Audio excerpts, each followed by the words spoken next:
Devil hunt এখন বলতেছে 6 মাস পরে একটা, এটা কখন শুরু করলো? এটার একটা মজার ভিডিও হইল গাজীপুরে যখন একটা কাউন্টার হয়ে গেল। আপনি 5 তারিখে যখন বঙ্গবন্ধুর বাড়ি ভাঙলেন, আগে দিয়ে ঘোষণা দিল সবাই যে বুলডোজার নাকি জোগাড় হইল, আসেন, তখন কোথায় ল অ্যান্ড অর্ডার সিটিজেন ছিল? কোনো আওয়াজ নেই, ভাঙছে ওইটা। হাসিনার বাড়িতে আগুন লাগাইলো, where is law and order? পরের দিন আপনি মুখ রক্ষার জন্য সাফাই গাইতেছেন যে এটা ঠিক হয় নাই। তাহলে আগে কোথায় ছিলেন? গভর্নমেন্ট হইলে, ল অ্যান্ড অর্ডার হইলে, যদি আসামি হয়, দোষী হয়, তার সম্পদটাও আপনাকেই রক্ষা করতে হবে। তারপর বিচারে সেটা কনসপিকুয়েট করেন, জরিমানা করেন, জেল দেন, জুলুম দেন, ফাঁসি দেন, পরের কথা, সেটা করেন না। তার মানে ওইটা পোষা হচ্ছে। এ পুষতে গিয়ে যখন গাজীপুরে প্রাক্তন মুক্তিযোদ্ধা মন্ত্রী মোজাম্মেলের বাড়িতে কিছু ঘটতে যাচ্ছিল বা ঘটাচ্ছিল, সেই সময় মাইকে দেওয়ার পরে জনতা রুখে দিল। ওই রুখে দেওয়াতে আহত হইল, ঘটনা হইল, তখন সুর পাল্টাইল। ছাত্ররা কি কথা বলল? বৈষম্য বিরোধী না কি আছে, ওরা বললো যে তারা ওই কি ভালো কাজ করতে কি জন্য গেল, অন্যেরা পারোটা। ওদের তো সেটা ডিউটি না। তারা যদি এত ভালো হয় তাহলে তারা থানায় যায় বলবে। তারা কে? তো ওখানে কাউন্টার হওয়ার পরে এইবার আপনি ডেভিল হান্টে গেলেন 6 মাস পরে। হোয়াই? এই ডেভিল এঞ্জেল কারা? তাকে হান্ট করবেন, সে ডেভিল না? Who's angel or who are angels? কিন্তু মতিউর রহমান, স্টার ডেভিলরা তো অনেক আগেই পালিয়ে গেছে, কিভাবে পালিয়ে গেছে তারও প্রশ্ন রয়েছে। এখন ডেভিল হান্টার আসলে টার্গেট কারা?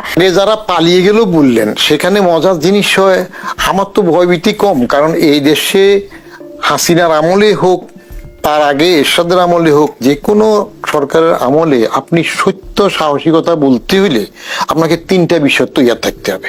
1 নাম্বার, আপনার এই কথায় সংক্ষুব্ধ হয়ে এখান থেকে বের হওয়ার পরে কেউ আপনার পা ভেঙে দেবে। এখনকার ছেলেপেলেরা তারাও ভাঙতে পারে, অন্য সময় ছাত্রলীগই যথেষ্ট ভাঙতে পারে, বা ছাত্র দলই যথেষ্ট ওরা ভাঙতে পারে। এটা আপনাকে মেনে নিতে হবে, তাহলে কথা বলতে পারবেন।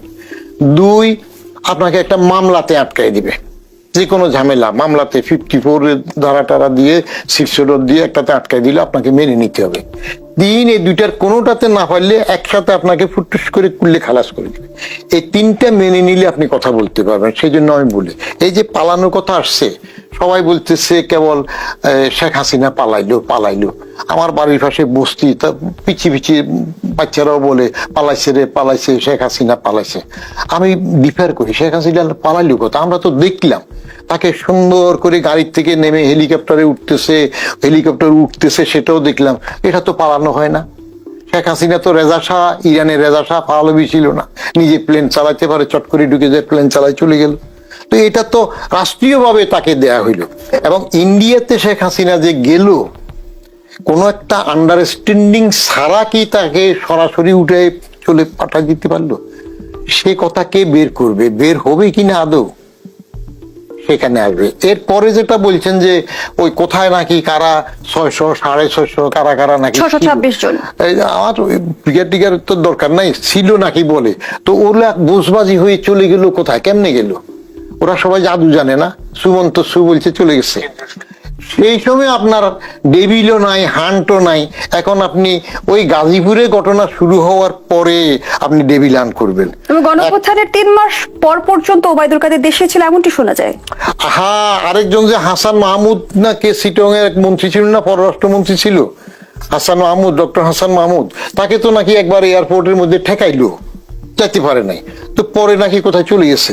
তখন আপনার এখন ডেভিল কাকে ধরতেছেন? আপনি কি এখন বেছে বেছে অন্য কাউকে সায় দেওয়ার জন্য কিছু লোককে সাইজ করবেন কিনা, যে আরেকটা নতুন দল টল ছাত্ররা করবে, সেগুলার বিরুদ্ধে যায় বা সেটা প্রতিহত করতে পারে, এই জাতীয় লোক খুঁজছেন কিনা?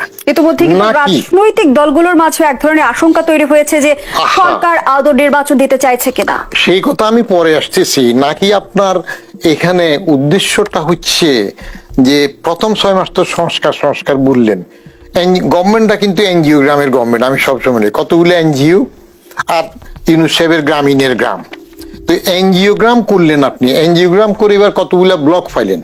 এখন কোনটাতে বাইপাস করবেন, কোনটা ওপেন সার্জারি হার্ট অপারেশন করবেন, কোনটা স্ট্যান্ডিং করবেন, এইগুলোর জন্য এইবার পরে করলেন কি 6 মাস পার করে দিয়ে এখন বলতেছেন ঐক্যমত্য কমিশন সবার সাথে বসে করবেন। তো এটা নিয়ে আমার ওই গ্রামের গল্পটা মনে পড়তেছে।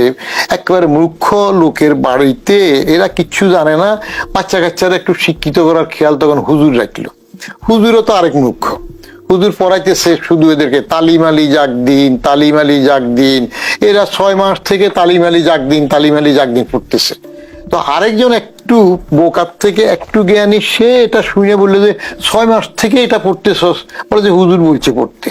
তো এক কাজ কর, এখন হুজুর তো নাই, এবার তোরা বাকিটা পর, এই টান করে খাবি কদিন, এই টান করে খাবি কদিন।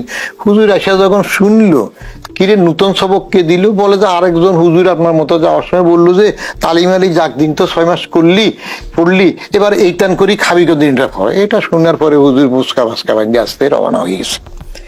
এখন ইউনূস সাহেব 1.5 বছর আগে বলছে, আমি কিন্তু ইউনূস সাহেবের পক্ষে, খেয়াল রাখি, আমরা যদি ছোট্ট পরিসরে শুনি, একেবারে পক্ষে। তাকে 5টা বছর সময় দেন, অনেক কাজ করবে। উনি নোবেল পাইছেন, দরকার আরেকটা নোবেল পাবেন। একটু জানতেই চাই, তাহলে দুর্নীতির রাম রাজত্বেই কি আমাদের বসবাস করতে হবে? এ জি। থেকে পরিত্রাণের কোনো পথ আমাদের সামনে খোলা পথ নেই? আছে, পথ নাই কেন? দুর্নীতি থেকে মুক্ত হওয়ার জন্য যে 3টা পথের দরকার, 3টা বিষয় ভাবার দরকার, সে 3টা হলো, একটা হলো রাষ্ট্র পর্যায়ে রাষ্ট্রীয়ভাবে দুর্নীতিকে প্রশ্রয় না দেয়া। কেমন? এখন রাষ্ট্র তো দুর্নীতিকে অ্যালাউ করে, তার প্রমাণ তো সব জায়গায় দেখলেন, কারণ যারা উপরে আসতেছে তারাই তো হয়। যেমন ট্যাক্স না দেয়া, এটা একটা দুর্নীতি না? এটা তো একটা দুর্নীতির অংশ, ট্যাক্স ফাঁকি দেয়া।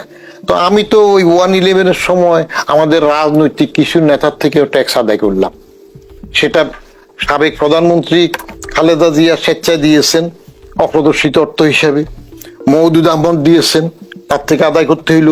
12 বার বাজেট দিয়েছে সাইফুর রহমান সাহেব, তার থেকেও সেটা আমার নিতে হইল। কয়জন বলবো? তাহলে রাষ্ট্র সেগুলা মেনে নিয়েছে, ধরা পড়ার পরে কিছুটা জরিমানা সহ তারা দিয়েছে। এক, তাহলে রাষ্ট্রীয় পর্যায়ে যেগুলা শক্তভাবে নির্মূল করা বা ধরা, সেটা হচ্ছে না। 2 নাম্বার হইলো আপনার সমাজ এটা মেনে নিচ্ছে। আগে সামাজিক প্রতিরোধ ছিল, মনে করেন সে আমরা ছোট ছিলাম 50-এর দশকের শেষের দিকে, 60-এর দশকের প্রথমেও, যে একটু পেট মোটা দেখলে সিএনবি ছিল তখন, যেটা এখন রোড সেনা হয়েছিল, কনস্ট্রাকশন এন্ড বিল্ডিং, ওখানকার কেরানি সাহেবের বাড়িতে জমি কিনলে বলতো যে দুর্নীতিবাজ, তার দাওয়াতে যাবে না। মোল্লা মৌলবীরা তাদের অনুষ্ঠান যেত না। এখন কিন্তু তাদের অনুষ্ঠানে মোল্লা মৌলবী আরো বেশি যায়, কারণ হাদিয়া একটু বেশি পাওয়া যায়। তাহলে দুর্নীতি লালন করতেছে, সামাজিকভাবে স্বীকৃত। আবার দুর্নীতিবাজ বেশি হইলে, টাকা যদি বেশি হয়, সে আবার এমপি হইতে পারে। ওই যে কোথা কি পাপুল একজন এসে গেল না, কি লক্ষ্মীপুরে পাপুল কোথার থেকে এসে কিভাবে এমপি হয়ে গেল, সে তো হইলো তার বউকেও এমপি বানাবে। কবে কিভাবে দুর্নীতির সাথে আসলে রাজনীতিটা যুক্ত হয়ে গেল? আমি তো আপনাকে দুর্নীতির বাংলাদেশের শানে নজরুল প্রথম থেকে সবটা পিরিয়ড সম্বন্ধে একটা আইডিয়া দিলাম সংক্ষিপ্তভাবে। এখন এটার পরিবর্তনের প্রশ্ন আসলে, যারা পরিবর্তন করবে তারা দুর্নীতি মুক্ত কিনা সেটারও একটা বিবেচনার বিষয় আছে। ওয়াজ তো সবাই করতে পারে, চেয়ারে গেলে বক্তৃতা সবাই দিতে পারে, মাঠ গরম করাতে কোনো অসুবিধা নাই, কিন্তু ওইটুক তো কেউ মানে না যে আমি গুড় খাওয়ার ছেড়েছি কিনা তারপরে আরেকজনকে হেদায়েত করব যে তুমি গুড় খেও না। সেটা হচ্ছে না তো।